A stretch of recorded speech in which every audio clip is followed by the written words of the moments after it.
Akala mo ba kapag 2 million ang presyo ng bahay, is 2 million lang din talaga ang babayaran mo? Pero bakit pag nag-compute ka, parang halos 3 million ang total? Akala ko ba 2 million lang? Bakit parang 3 million na yung presyo? Maraming property buyers ang nalilito dito, pero normal lang yan. Akala ng iba, price lang ng bahay, divide lang sa years, tapos yun na. Pero ang reality, lahat ng housing loan is merong interest.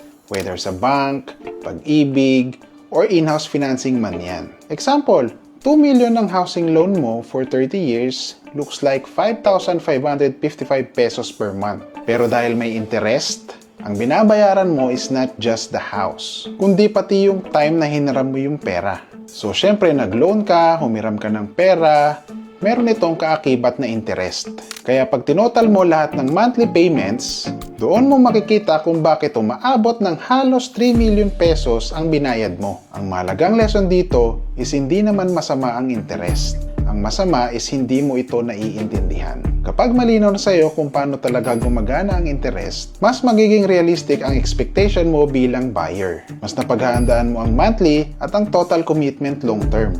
Real estate is not just owning a house. It's about understanding the responsibility behind it. Ikaw, kailan mo unang nalaman na may interest pala ang housing loan? Comment down below and follow for more.